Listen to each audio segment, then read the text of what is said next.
Hello, everybody, and thank you for joining us for another episode of AllDay Edify the show. We are your hosts, Natasha and Corey. Yeah, absolutely. I'm really excited about today's show, babe. We're going to be getting into a topic that you and I love both talking about. That's the three P's. Yes, and so this is an excellent show today for that reason, the three P's. And so you're probably wondering, what are they talking about? Why do they keep saying the three P's? So we're talking about planning, patience, and persistence. And Absolutely. so those are three words, and not applying them don't have value, or even applying them in a way that is insignificant can leave you wondering what it would be like to apply them in a more value added way. And so if it's done the right way, the three P's are a game changer. Yeah, it is. And it's actually the idea, the concept of developing a game plan in an area of life that is important to you. It's like in your heart. It's a part of, you wake up every day thinking about certain areas of your life. Then why not plan and prepare and be prepared to tackle those areas of your life? So we're talking about having goals directed towards your vision and then taking the time to develop them.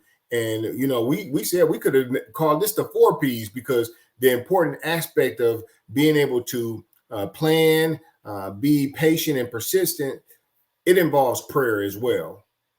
Absolutely. And so when you're talking about planning, if you're planning right and you're sticking to it and you're sticking to the tasks that line up with your plan, you are on your way to fulfilling your destiny. Plus, like we talked about on a previous episode, sticking to your plan helps you steer clear of distractions and procrastination. All of the things that can disrupt your plan and sidetrack your destiny. I agree. And so that's why the more, we talk about this, babe, the more we think about how there's steps that you take in life to get where you want to be. And as you're taking these steps, having developed a plan, now moving day to day towards that plan, you should be getting more confidence. And as you get more confidence, what actually happens is you begin to see yourself more and more walking out that plan, getting more confidence. And then it gives you a little bit, it makes it easier to have patience. I'll put it that way. And so as you take these steps, you start seeing a big general plan because you have a general idea. But the closer you start moving, getting more confidence in each step that you're taking, and your plan is going the right way, you go from just having a general plan and some expectations to now you start seeing details. It's kind of like a silhouette. The closer you get, the more easier it is to see the details of what's in front of you. Exactly, exactly. And so now that you mentioned it, when you talk about a silhouette, that reminds me of, starting to see the light at the end of the tunnel and your dream or your plan is coming into fruition. Absolutely. And so I can say that the reason that we both like this because we both see areas of our strong suits that we see within these three topics. For me, I'm a visionary person. I believe in strategic planning. That's something that I put a lot of thought behind, and I share it with my wife because her strength is she's awesome at developing day-to-day tasks to help us to move towards those plans, even as we're, kind of bouncing ideas off each other on what the details of that plan should look like. So if you could, babe, just kind of share with us a little bit what the planning process is like for you and your thoughts. Right. So when you talk about planning, there's a couple keywords that you used when you were bringing this topic up. One thing is, planning one step at a time. That's kind of how you start the planning process. But one big keyword to me, when you were bringing this up, you talked about vision. And Mm-hmm. so I've been in administration for over 15 years. And so I look at when you use that word vision, visionary, I think of it in two different ways. So when you talk about vision, working for an organization, a lot of companies, they have mission statements, vision statements. And so with me, working for an organization, knowing that they have a vision, my antennas light up because I know that there's a planning process to assist working side by side with that organization to help walk that vision out, to make that vision become true. And so that's what happens when you're working with the organization and they have a vision. You want a partnership with them to walk out their vision. Another thing when I think of vision is how you are the head of our house and you have a vision and a plan for the direction you want our home and our family to go in. And me being your spouse and being in partnership with you, my main focus is to assist in making sure that we're walking that vision out as well, because I need to plan now, because now that I know what the vision is, like the Bible say, write the vision, make it plain, then I'm able to assist with helping you make that vision come into fruition. Absolutely. And that's why when there's more than one person involved in the planning process, that's the beauty of really getting to have a vision, and then the wide ranging aspects of how that thing can turn out as an end result. And so a big part of that is embracing and inviting other people into the planning process. When you have other people who have different thoughts, a different set of creativity themselves, it makes it a lot easier for you to say, hey, well, you're bouncing ideas off each other, and you have to understand that you can't be committed to all the details have to come from you, for example. No, a part of planning is if you're working with someone else, you're partnering with somebody else, that means that somebody else has some creativity that they can add to the pot.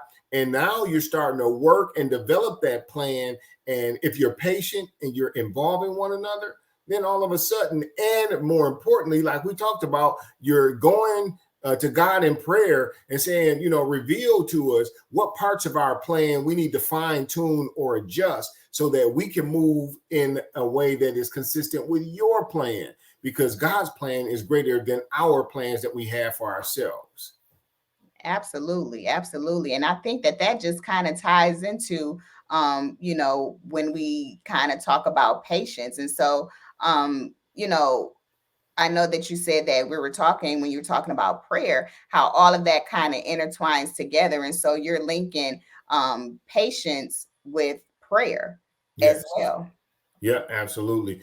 Sometimes what happens is we get excited, man. Whenever we're working on a project, whenever we take on something new that we're doing and we both believe in it and we both contribute to it, the same thing may apply for some of you, that as you're taking steps towards that, right, you begin to get excited. And, like the old saying, it says, you don't want to put the cart before the horse. So as you're taking some progressive steps, you don't want to be hasty. You want to be patient. You want Absolutely. to allow one step at a time to develop. And then as things are developing, then you see when is the adequate or most appropriate time to throw in that new wrinkle in the plan that you've put in. So then now you're progressing at a pace that allows you to, as you said, you're seeing light at the end of the tunnel, but you don't want to move too fast just because you're seeing greater details and your expectation level goes up.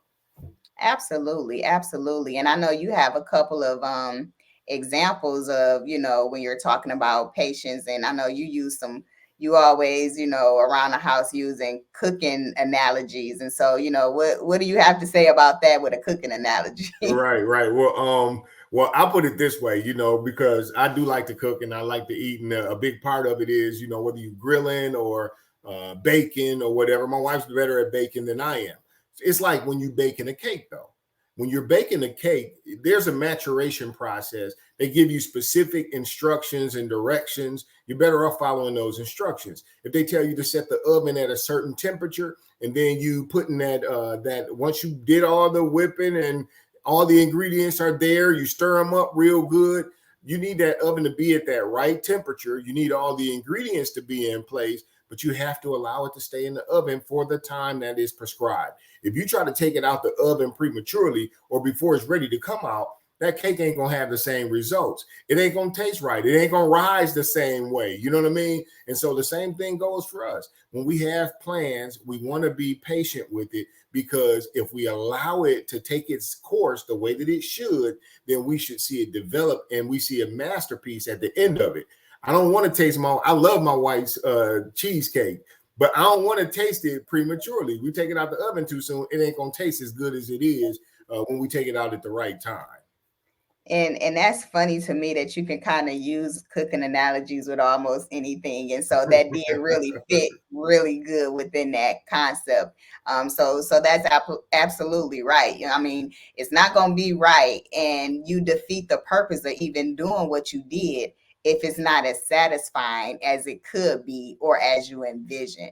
And Yeah, so I think a couple of other examples that we could talk about when we talk about patience is, being patient with our kids, us being parents and things like that. yeah, We really try to instill values, in our kids, and, just trying to make sure, even when you have small kids before they even get to, the school age, just trying to teach them how to crawl, teach them how to right, hold their bottle, talk, right. things like that. Just having that type of patience, with your kids is a real big deal. Another big deal for me is, because we're married, I think that with your spouse, having patience with your spouse, I believe, is really, really key and important, because in that relationship there's a lot of give and take, and sometimes you feel like there's more take than give from one or the other. But just knowing and understanding your spouse, I think that you would learn to grow and have more patience. And then to me, I also think that when you're talking about relationships overall, not just with me and you, with your spouse or whatever, but I think that in just normal relationships with your family members, with your coworkers, Yeah, just overall, generally, I just think that, having patience with one another. I mean, I know with me on my job, to me, it's challenging sometimes, but I always have to have that mindset that I need to be patient, because I would like for people to be patient with me. And so I try to get to learn and understand people, because everybody is not the same. So I have to know how to deal with different people and their personalities, so that way I can have that patience. And yeah. so those are some just examples that I know of in terms of where you really need to have your patience. Yeah, I agree. I like one of the other points that you bring out, that you mentioned earlier, where you were saying that it's not going to reach its intended purpose. You defeat the purpose of putting effort into either of these relationships, and you are not being patient with them. With your kids, you want your kids to come out right. You know what I mean? You don't want your kids to turn out half baked. You know what I mean? You don't want your kids to end up, internally some things are not right. So the exterior might look good, but because you are impatient with them, it puts them in a situation where they got to go to therapy or something for, before they reach adulthood and in their adult life, because of your impatience in dealing with them. The same thing goes with the work relationships that we have and our family members. If we're not demonstrating the level of patience that we need, sometimes people abandon relationships prematurely.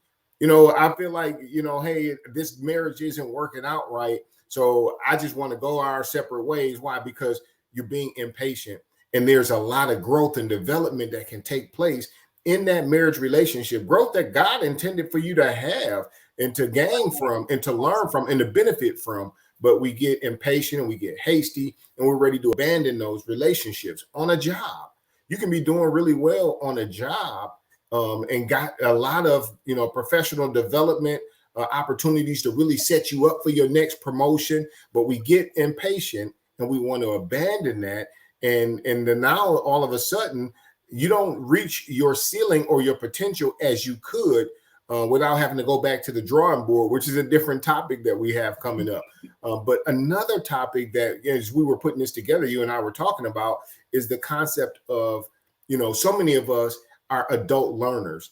When we were in the early stages of our marriage, thank God we've been married for 18 years now, but in the early stages of our marriage, we were adult learners. We were in the classroom working full-time jobs.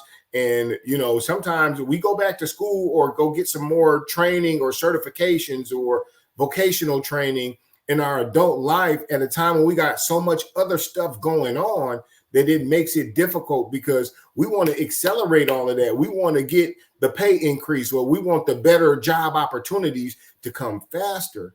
But we really have to be patient as adult learners to be able to learn some things in the classroom while we're going to work every day, doing homework at night, going to class, and learning some things that we could still be applying in our current role on the job, opposed to just running through homework and getting assignments done when there's some takeaways we can be applying. You recall any of that yourself, babe? Absolutely. And actually, when you bring that up, that just kind of segues into, our last topic. But you were talking about, doing multiple things, and that's kind of multitasking. And so I believe that, when you're trying to multitask, you have a plan, and you're Right. being patient, making sure that, things are going well with what your plan is. Then there's persistence. I think that being persistent and trying to make sure that the plan is going to work and keeping up with it and things like that. I think that this topic right here, this subject, persistence, is an area of strength for you. And so you don't give up on things, babe. I mean, you might get frustrated at times, but I think it's because you're one of those people, you love hard and you do well under pressure. I mean, that's just usually what happens. And it just floors me because I kind of stress out sometimes when it's so much coming at you, and you just, it just kind of feels like there's that little when Popeye eat his spinach, or one of that accelerator button. It's like all of this pressure, you're like, oh yeah, here it is, now I'm about to really, that just really gets you going. And Right. so what does persistence look like to you? I mean, what gives you the strength to hang in there in pressure situations? Well, I think that one of the things that I really enjoy about being in those pressurized situations is because I'm going into a new area, a new season that I have not experienced before. So that's exciting to me. The idea of going into a different season, or a different experience, just exceeding, or having achieved one level of success. Like they always say, more money, more problems, or whatever. The Yes, more experiences you get, the more you begin to experience some success in some area. I mean, when I say success, I mean just doing well enough to pass one test to where you're progressing to another season. And so I do know that, some of the things that matter the most to me, and to me, determination looks like leaving it all on the field. Persistence is just leaving it all on the field. Is that I'm going to exhaust everything I have. You take on the thought process that when it's all said and done, I don't want to fall short and look at it as though it's because I didn't put enough effort into it. Two of the biggest impacts in my life when I was growing up was my grandfathers, my mother's dad and my father's dad. They were almost like opposites of each other, but they had some things in common. One of the things that they had in common is the things that they believed in. My granddad starting his own business at a young age, one of the first African American men in this community to do that and get financing from a bank here locally. And then my other granddad, he took big risk in the things that he believed in. And so to the point to where, if you believe in some things, I learned from them that you just put your heart into it. You know what I mean? You don't just walk away from it. You don't say, hey, I couldn't do my best. You know what I mean? Both of them would get at me about that. And this reminds me of this Muhammad Ali, because the thing that was unique about both my granddads is that they both love boxing and they both love Muhammad Ali. So when I'm around either of them, they love Muhammad Ali when I was growing up. But there's this quote that I love. If we could throw that up, babe, it says, I hated every minute of training, but I said, don't quit, suffer now, and live the rest of your life as a champion. And so When I think about that, just that idea that, man, he was the greatest. He called himself the greatest of all time for a reason, because he was the greatest, and he put in the effort to where it says, you know what, I might not be good at this, or I might not be good at that, or whatever. A lot of people don't realize it, but early stages of my life, I was discovered to have ADHD and ADD. And so what that means is that my mom, thank God, she didn't put me on medication, but it just helped me to see and understand that the things that I really love and that I'm passionate about, I can give my attention and detail to those things. But the things that I struggle with, man, if it's not in my heart deep rooted, then I'm not going to be able to stay as committed to it. So the things that I am persistent about, babe, and you bring that up, is the things that are in my heart, the things that my family, goals that I have, supporting goals that you have, and us encouraging one another through those things. So yeah, we get frustrated sometimes, but at the end of the day, if we really believe that that's obtainable, then we have to continue to push towards that and to pursue it. And so to me, that's what persistence looks like, is that, you know what, you only live one life, and life is short. So you don't want to, when your day is over and you're done, I always feel like my granddads, they may they rest in peace. I feel like they looking at me still and saying, like, is you being, chicken crap, or is you still fighting and trying to get where you want to be? And I owe it to them and to my family to make sure that I'm trying to do my best with that. Well, those are some very good analogies. And, your grandfathers were so strong in how, their personalities were and how they raised you and giving you those traits. And one of the things that I was thinking is, when I was talking about this being a strength for you, that's another thing that came up to me in my mind, was a superpower. It's like being under pressure is a superpower for you. And so that kind of just gets you going, and, you being persistent. And so those were some really good, examples that you gave. I do know that there was a quote, when we were talking about this, that, I wanted to kind of just bring up, that it says that if your dreams don't scare you, they aren't big enough. And so I was just kind of looking at this quote, and I was just, trying to, filter through it, because it's kind of intimidating when you look at it just initially, because it's like, when you talk about your dreams and you talk about your goals and aspirations, you don't really want to be scared. You want to feel like, oh, this is my dream. This is something that I want to do, and it's going to make me happy. But, yeah, it's saying if your dreams don't scare you, they aren't big enough. And so that's kind of intimidating. Can you kind of, tell me, when I showed that quote, what did you think about? yeah, I know when we were talking about this, is the idea that, when you wake up every day, everybody, I believe that all of us, we're blessed to have something about our life experiences and the aspirations that are deposited on the inside of us based on our life experiences, or based on what our skill sets are, that we begin to see ourselves really trying to maximize what that skill set is, or what our desires and interests are, what our passions are. And I believe that when you are a person who has plans and dreams, you wake up every day thinking about some of these things.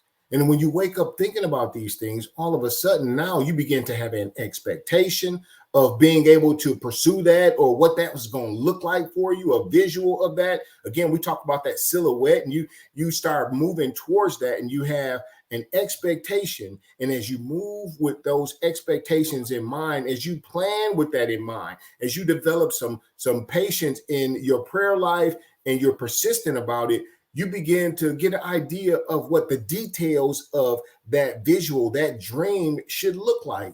I'll give you an example. If somebody asks you, what is your dream meal, or what is your dream vacation? What does that look like for you? I would believe that if you can reach out and go grab your keys and jump in your car and just take a drive to get to that dream vacation, then that's not really requiring a whole lot of effort. You know what I mean? So how intimidating or challenging is that for you to be able to achieve that? And the same thing goes for, like you said, I like to talk about food. The same thing goes for what is your dream meal? Well, if you can stop at a local fast food or one of the chain restaurants in your community and go get that dream meal, it doesn't require a lot of effort. What came to mind when we was thinking about this, babe, is this movie that we saw before. Queen Latifah was in this movie with LL. And I think it's like that last holiday or something like that, Right. I right? think it was And the in last that movie, she's sitting up and planning. She's ordering cookbooks. She wants to take this vacation to Europe to this exquisite hotel. And she knows that there's this top-notch chef there. So she's preparing this meal for years. And then she finds out that she actually doesn't have that long to live.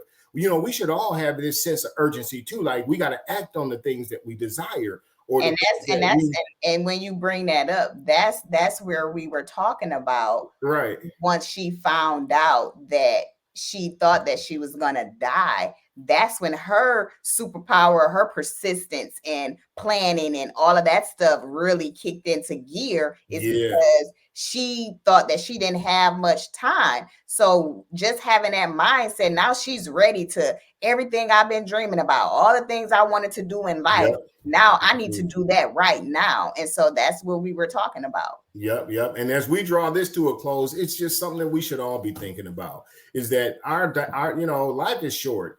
And if there are some things that you desire to do and you believe that you are purposed to do, you should be planning for that. You should be planning for that. You should be persistent about pursuing it. And you should be patient. You know, continue to really try to tap into your creativity and what it's going to take to get there. And so I want to encourage people to do that because I believe that if you apply the 3 P's in your life along with prayer, you can get where it is that you are purposed to go. You can reach your destiny.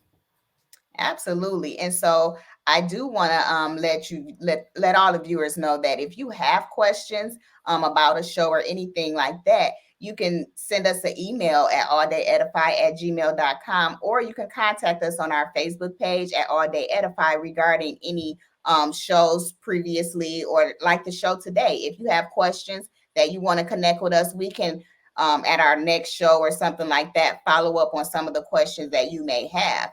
And so this just kind of wraps us up for today. I mean, this time just goes by so fast once we get to talking to each other. But, we want to really thank you guys for, watching another episode of AllDay Edify, the show where our aim is to uplift, inform, and enlighten you. All day, every day. Do you provide human services? Are you an entrepreneur that contributes to society? Do you have access to tools and resources that facilitate growth and development? Come be a guest on our show. You can email us at alldayedify@gmail.com or send us a message on our Facebook page at AllDay Edify.